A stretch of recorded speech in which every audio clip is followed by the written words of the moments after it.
The Boston Celtics get their 50th win of the season, which is very special. They did not want to celebrate it. I will. Plus, Jaylen Brown has a new wrinkle to his offense, and I want Al Horford to have a birthday unlike any other. I'm going to explain that all right now on the Locked On Celtics podcast. Be ever ready. Recognize the city of champs. Boston, baby, we do what you can't. Locked on number 18, Tatum and Brown, J-team, step back. We gon' wet that and slay teams. Of course, the Celtics, who else could it be? Screaming like KG with the Larry O.B. Karalis above average, assessing the team status. Best daily pod, no cap, salary matching. Clutch like Bird the DJ, keep John on replay. Prime time, dapping up the truth on the sideline. Raining J's, how it started, raising banners, how we finished. Locked on Celtics pod, home of the winners. B. Hey there, welcome back to the Locked On Celtics podcast. Thank you for making the show part of your daily routine and your first listen every day. This show is free, available everywhere podcasts exist. It's a Monday through Friday show. Download the show on your favorite podcasting app. Bring it in the car with you on your way to work, or you can watch the show on YouTube. Watch the show at work on YouTube. Put it in a background tab. Pop your headphones in. No one will know that you're listening to a podcast. But whatever, however you want to listen to it, I just appreciate that you do. Podcast on YouTube has now crossed 4,800 subscriptions, closing in on 4,900.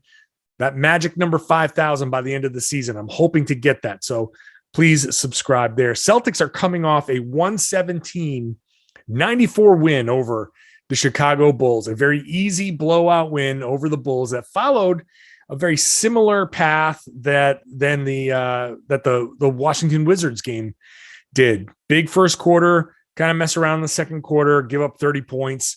Third quarter, rip the limbs off your opponent. In the fourth quarter is mostly garbage time. I'll talk about the game a little bit more in detail in the second segment. In the third segment, I'll get to the Al Horford stuff. When I talk about the game, I'll get to the Jaylen Brown stuff that I was talking about. But first, I just want to get into the fact that this is a 50-win team. The Boston Celtics are a 50-win team. And I remember a few weeks ago on the podcast saying, hey, look, if certain things break right, the Celtics can get to 50 wins. And I remember when I first brought it up, I was like, I don't know if they will. I don't know if we should expect it, but it's possible. Damn it, they pulled it off, man. They actually did it. They won 50 games, and there's still 2 games left to go in the season. So they can finish with 50, 51, 52. The fact that they are even here, the fact that they were a 500 team at one point, multiple points, that they were at 1.3 games below 500 in the calendar year 2022, and that they are now a 50-win team.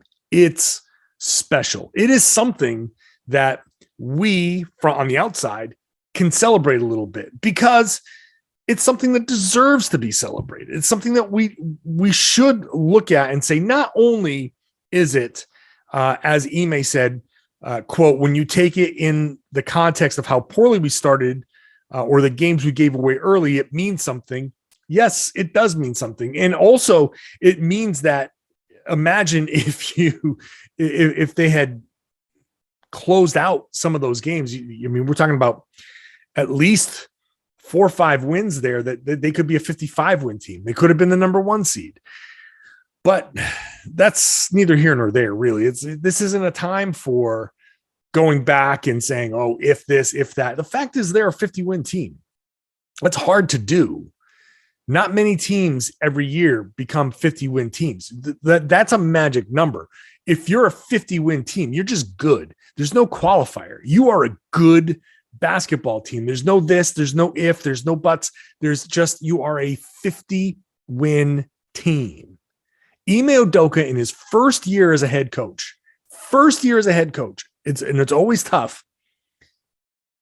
50 wins as a head coach. Now he's not celebrating it because they're still jockeying for playoff position, and they don't want 50 wins. They want 16 wins in the postseason. That's the magic number. That's the real magic number. Can you get 16 wins in the playoffs?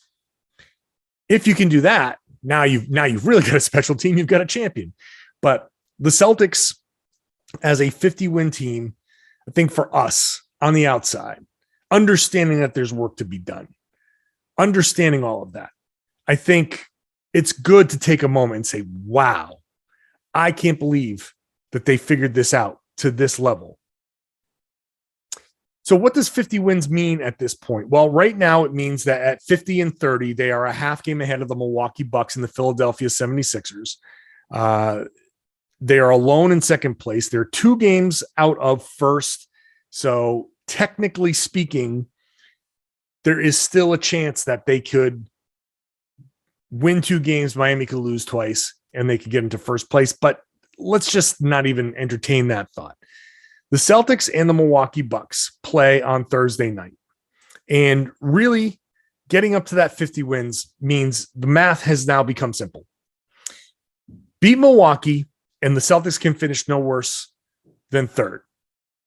Because the best that the Milwaukee Bucks could do is tie at that point.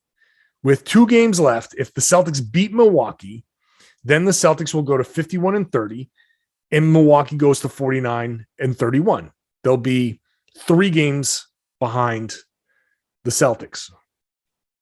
I'm sorry, 2 games behind the Celtics. With 2 games to play, that's for them. That's just impossible for them. They would just get into a tie. Celtics would own the tiebreaker. And so even if the Philadelphia 76ers win out and they grab second, which is possible, the worst the Celtics can do is third place. So that makes the game against Milwaukee very meaningful.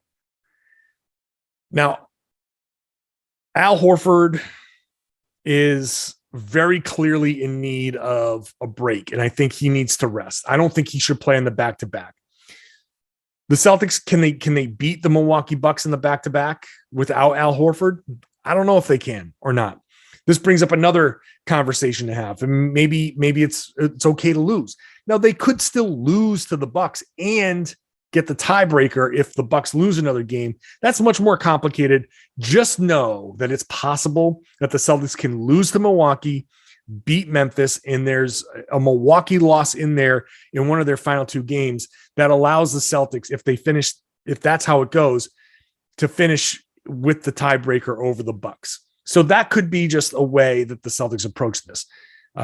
Sit Al Horford, maybe you sit Jaylen Brown, maybe you sit Jayson Tatum or one of those guys or all of those guys. I don't know what the Celtics do. The seeding is still up in the air, and who you play is still a little bit in doubt. Now, the Chicago Bulls loss does make them much more likely to be the 6th seed. I think there's just 1 more or 2 more games that the Raptors need here to salt that away. They are a game and a half up on Chicago. Chicago doesn't look like they've got anything left. Toronto is surging. I'm going to just pencil in Toronto as the 5, Chicago as the 6. That means the 3rd seed is exactly where the Celtics probably want to be if you want to face these Chicago Bulls, because as we saw in this game, very sweepable series. No Caruso, no Lonzo Ball. Look at that team out there. They cannot defend at all. And when the Celtics are going the way they were in the early parts of this game, that was a buzzsaw. That first quarter ball movement, oh my God, buzzsaw. So if the Celtics can end up matching up against the Chicago Bulls in the first round, sweep that series, hopefully Milwaukee in the second, if they get second and they end up with Brooklyn, maybe Brooklyn gives them a series. I think Milwaukee wins that series, but maybe Brooklyn takes that to 6 or 7. Anything that extends some other team, that your next opponent, and the Celtics can get Al Horford more rest, get these guys more rest. That's probably the sweet spot. However, I will say now the Brooklyn Nets came back from a 21-point deficit to beat the New York Knicks. Okay, so the Knicks blew the game and Brooklyn won. They were also down 21 to the New York Knicks. So which end of this is more meaningful when it comes to Brooklyn? The fact that the Knicks once again collapsed, or that you let yourself in a game that you want to win because it gives you potential home court in that first play-in game. The fact that you're down 21 to the Knicks, I still think that Brooklyn is a fine first round opponent. And I'm okay if the Celtics want to go in there and say, hey, look, we're going to just take care of business. We're going to win and we're going to figure out the Memphis thing later, but we're going to win and try for that second seed and home court and all of that stuff. If that's the approach they take, that's fine. I look at the Brooklyn Nets and I say, I don't trust these guys. Again, I'll repeat myself once. This was a game that they should have won easily from the beginning. This was a game where the Nets needed this to make sure they get home court. Now they end up winning the game anyway. So Brooklyn is now a game behind Cleveland and they play the Cavaliers coming up. But you're down 21 to the Nets. To the Knicks in a game that you need. I think that's worse than the Knicks collapsing, because the Knicks collapsing happens. That's what this season is. So those are the scenarios. The Celtics still could finish anywhere 2 through 4. You don't want the 4 seed because that's Toronto. Toronto's a very annoying opponent, and I don't even want to deal with this whole vaccination thing. I'd rather just have someone else deal with that right now.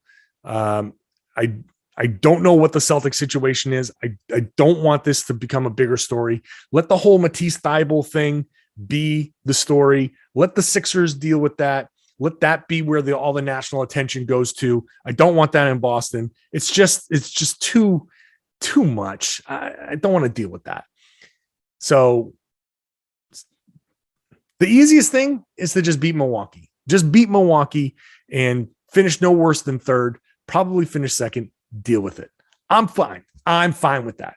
Everyone who's worried about that, calm down. It's okay. It's okay. Look at what this Celtics team is. This is a very good team. The Brooklyn Nets have Kevin Durant. Yeah, they also have Kyrie, who gets a little, when the playoffs come around, thinks he's better than he is.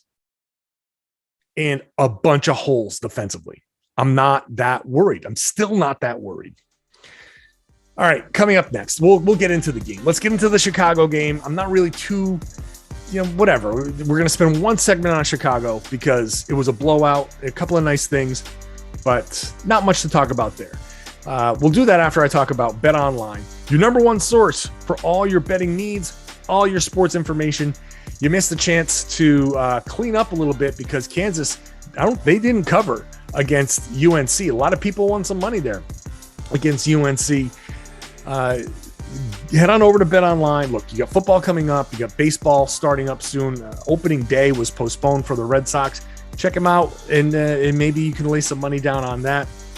But they also have live betting.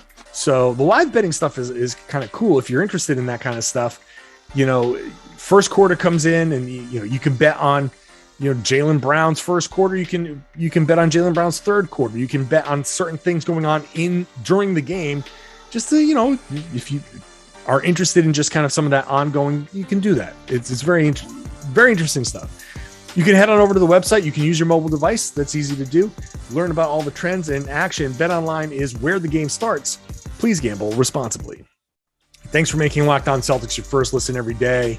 I just talked about the opening day for the Red Sox. How about Locked On Red Sox? If you're a Boston sports fan, Locked On Red Sox. Or if you're a fan of another baseball team, there's a Locked On for all of those teams. There's a Locked On Bruins. Bruins are wrapping up their season as well. Are you a hockey fan? There's a Locked On NHL, all that. Locked On Patriots, Locked On NFL has your whole league covered. Whatever your favorite teams are, there is a Locked On podcast for you. Find it wherever you found this podcast and check it out. It's worth checking out. Boston Celtics again beat the Chicago Bulls 117-94. A very easy win where they came out strong. The offense was just completely tearing them to shreds. They won the first quarter 32-19. They basically assisted on almost every basket in the first quarter. Second quarter, again, like the Wizards game, they won it 35-32, but they give up 30 points. There's always one 30-point quarter that they give up. Third quarter, 24-16 Celtics. So the defense beginning each half was just dominating, and then garbage time in the fourth quarter. The Celtics got a big game from Jaylen Brown, who's on a heater. He finished with what he finished with 25 points on 10 of 17 shooting. And Jaylen is not only shooting well, and the only player in the game to score more than 20 points, 7 rebounds, 4 assists, nice, 4 steals, 1 block, 1 turnover. Nice game for Jaylen Brown. And he's doing this new thing over the past few games where he's kind of like James Harden dribbling between his legs. He's got that little rhythmic tick-tock, tick-tock, tick-tock step back 3. And it's falling for him. It's an interesting kind of new thing that he's been working on. The between the leg dribble is something that he's kind of whipped out a little bit more in the past few weeks. He's on a heater. He's playing well. He's shooting well. His offense has been great. I'm wondering what's next with that shot, because now when guys start pulling out something new in the last couple of weeks of the regular season heading into the playoffs, it's something that he's been tinkering with all season long.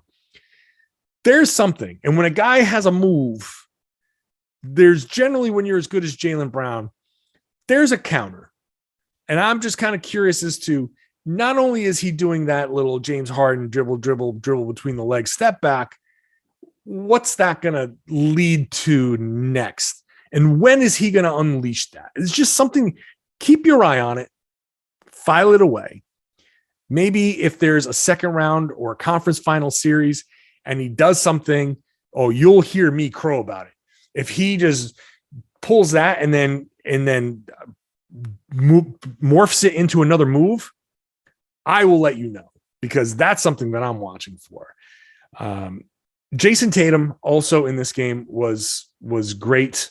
Tatum in this game, although he didn't shoot well, but this is the type of game that he had, because he's 22 points, 10 rebounds, 8 assists, 2 assists away from a triple double. And he didn't play in the fourth quarter, 2 steals, a block, only 2 turnovers. And he shot 5 of 18. And let me tell you something. I didn't even notice that he shot 5 of 18 because he was attacking. He was drawing double teams. He had one play where he drew the double team on the left block, just keep on coming. He's doing a great job of like drawing it in, pick up the dribble.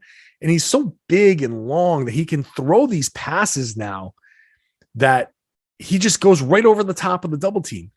Top of the key to Derek White. One more swing over to Jaylen Brown. Jaylen Brown is one of the hottest shooters in the league right now. And by drawing a double team, Jayson Tatum ends up getting Jaylen Brown a wide open 3-pointer. Like, Jaylen Brown is at this point the last guy in the league you want to let shoot a 3-pointer because he's just blistering hot. And okay, the Bulls defense is terrible, but Tatum just drew them all right in. And this is what the Celtics do.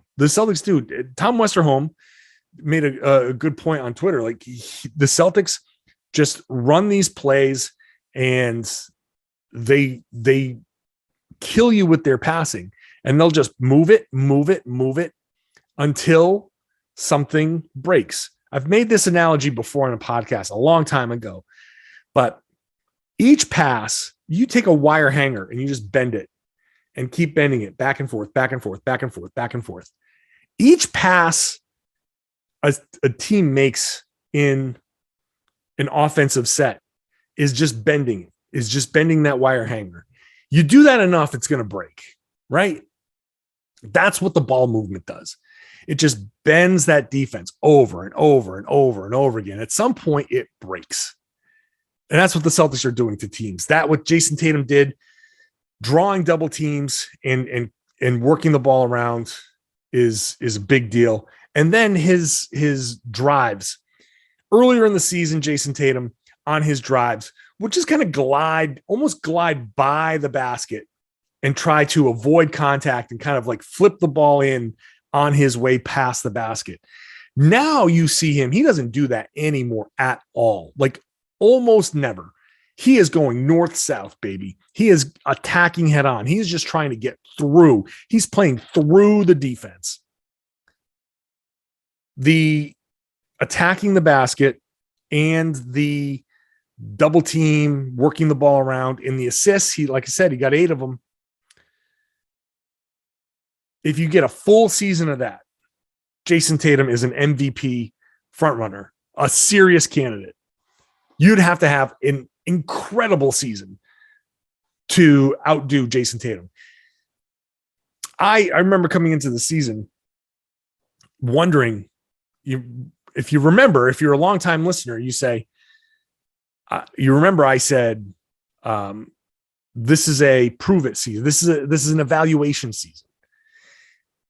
And it's kind of moved past that now. But one of the evaluations of Jayson Tatum was, can he become a first team All-NBA guy? Can he become an MVP candidate? Because if he can, then you don't have to go shopping around for a third star. Now, if you can work something out for a third star that keeps most of your team intact and you don't blow up the chemistry, then yeah, that sounds great. But with an MVP candidate, the next supporting cast, especially when you got Jaylen Brown playing at a 1A level. I got somebody on Twitter asking me, can he sneak onto the third team All-NBA? No, I don't think he can, because it's a little too late, but he's making his case for future All-NBA teams. You got a Tatum now that's an MVP candidate, which means first team All-NBA, and Jaylen Brown, who's starting to sniff around the All-NBA discussion a little bit, at least if he can do this for a full season. Now your third player doesn't have to be a Bradley Beal type. It doesn't have to be go shopping for Donovan Mitchell type. It could be somebody different. So this is a huge, huge development. We've moved past that level of the evaluation of the Celtics. We got there. That's been evaluated.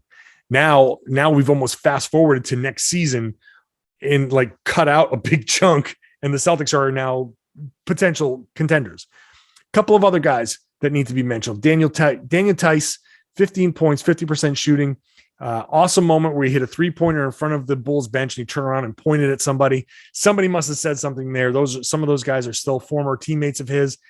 So I'm sure somebody was talking some smack and he shut them up there. That was fun. Daniel Tice revenge game, but Daniel Tice continues to be a good spare tire in the Celtics offense, filling in nicely for Robert Williams, not doing everything that Robert Williams did, but does enough that you can get by on it.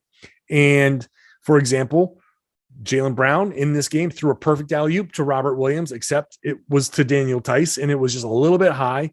And it ends up being a foul and he gets to the free throw line, which is fine. But that's a little bit of a difference. So, but Tice has done a nice job. And it's become clear that starting Daniel Tice, which I said they should do, by the way, before they started Grant Williams, starting Daniel Tice just slides it right in. Now Grant comes in off the bench. The rest of the rotations just kind of work more naturally. I like it. He's doing a good job. Derek White also 50% shooting, 3 assists. Just a nice game for him. Offensively, that's kind of all you need from him. So nice for him. And then Al Horford, perfect 7 of 7 from the field, 3 3-pointers included there, 10 rebounds, 2 assists, 2 steals. He does a little bit of everything. And I'm going to tell you how that could lead to a very unique, special, never before had birthday for him. I'm going to tell you about that next. Hey, thanks for making Locked On Celtics your first listen every day. Why not make Locked On NBA your second listen? Subscribe to the Locked On NBA podcast wherever you got the Locked On Celtics podcast. I host on Wednesdays with Jake Madison. So hope you enjoyed yesterday's show on Locked On NBA. If you haven't made it your second listen, if you haven't subscribed, do that. Follow the show on YouTube, just like you do with Locked On Celtics. Al Horford had a really, really great game. Not only did he shoot perfect, on his way to 17 points, 10 rebounds, 2 assists, 2 steals, a block, no turnovers, by the way. he continues to grab and go with rebounds or loose balls. Pick it up. Oh, I've got a lane. Boom. Full speed. Take it right down the middle. Create something. Put pressure on the other team. Draw the other team's big man who might be back in waiting for you, or whoever is in the middle, because the ball is coming straight down the middle. Al Horford is bringing the ball right down the middle. You got to stop the ball, because if you don't, he's going right down to, he's just going to dunk it. So somebody's got to step up and slow him down. And then the other guys either flare out to the corners, depending on how the defense is, or cut to the basket. Horford found Jaylen Brown with an awesome pass against Washington, just threads the needle perfectly. He's so damn good at that. It's so amazing. And he's 35 years old doing it. Now, after the game, he was asked, how you feeling? And look, it was kind of, I'm laughing because it's funny, but it's not funny necessarily. He's not doing great. He's probably a little banged up, but he couldn't even play poker face. When he was asking, when he was asked, how are you doing? He's like, I'm doing okay. In a way that very obviously states, I am not doing okay. When you ask somebody just a polite, hey, how you doing? And somebody goes, yeah, I'm okay. You're probably going to be like, no, you're not. And let's sit down for coffee and explain all of the things that are going wrong, because that face and the expression and the pause tells me you've probably got 10 things going on and you need somebody to talk to. That's how Al Horford sounded. So step one, I will reiterate, Al Horford needs a day off or two. And the Celtics get a couple of days. They play the Milwaukee Bucks Thursday. They got Friday, Saturday off, and then they play the Memphis Grizzlies to end the regular season. So a couple of days off for Al Horford probably really do him good. But in the meantime, him getting the ball and grabbing and going and him switching and him doing all that stuff. I asked that Marcus Smart after the game about that, and Smart's like, yeah, that's inspirational, man. That's inspirational. Like, Horford's been playing basketball in the NBA twice as long as anybody, twice as long as Smart. You know, Smart's in his 8th year now, and Horford is in his 15th year. He's been doing it like basically twice as long as Marcus Smart, which is kind of wild. And he's still out there as a starter playing 30 minutes a game and being super, super effective. Again, he switches onto guards. He does a good job. He gets the biggest guy on the floor and muscles him, still does a good job. Can still guard Joel Embiid to some degree, as much as anybody can guard Joel Embiid. He is obviously one of the best defensive players on the team. You can make a case for him to be on the all defense team still, and he's 35 years old. Here's the one thing about Al Horford. He's 35. His birthday is June 3rd. He has never been on a team that has made it past the end of May. He's never made it to the NBA Finals.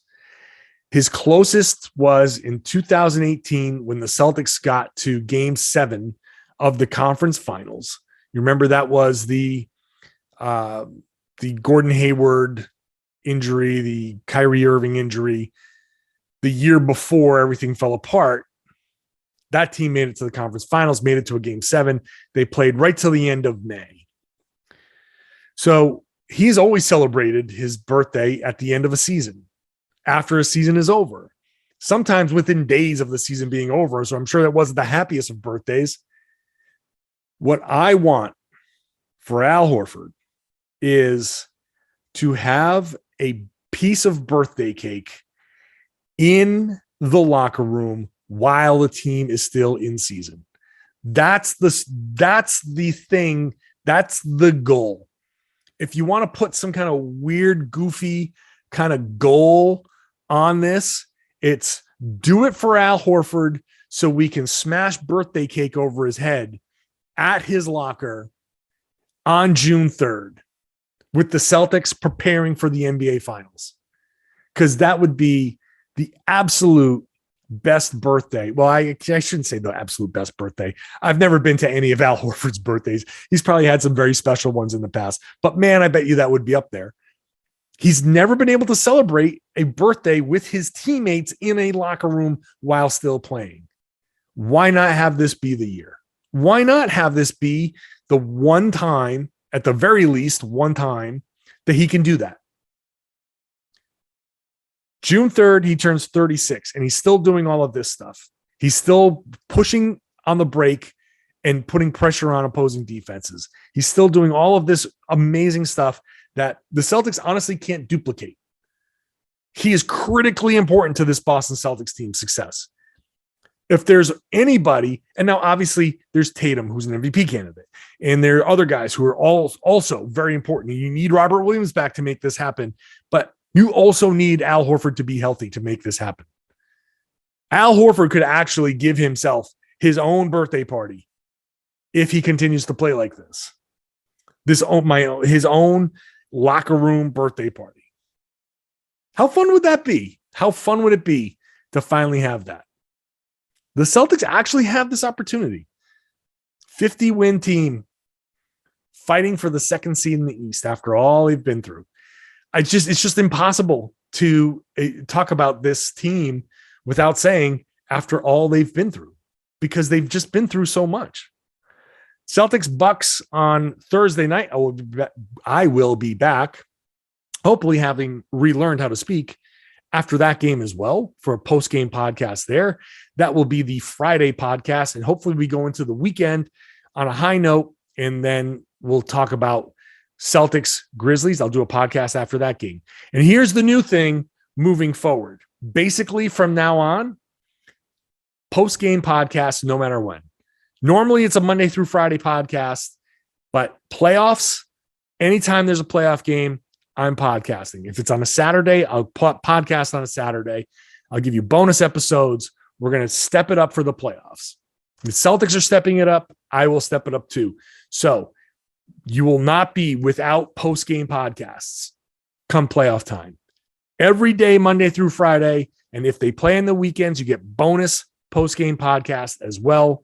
That's my promise to you for the duration of the playoffs. And hopefully we're celebrating 16 wins. I want to do a post-championship podcast.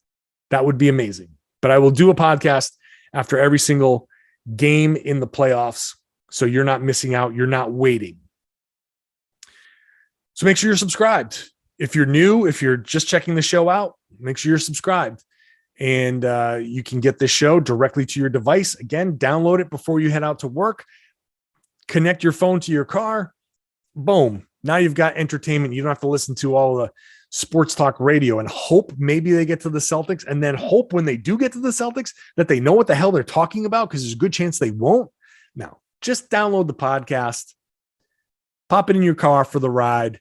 You'll be fine. Or if you want to watch the show on YouTube, again, would love to get you watching the show on YouTube. That's a huge part of what we're doing. That's why I've got the camera here. So you can subscribe there as well if you prefer that. A lot of people really prefer to watch their podcasts, or at least listen to the podcast through YouTube, especially younger people. They just go through YouTube. That's what they do. I, as an old person, I'm like, all right, if I'm listening, I'm listening. But whatever, you want to watch a show on YouTube, I'd love you to do it. So subscribe wherever you do. If you do subscribe on YouTube or wherever, I would just love for you to share the podcast. Tell your friends, tell everybody they should be listening to and watching the Locked On Celtics podcast. It's right here on the Locked On Podcast Network.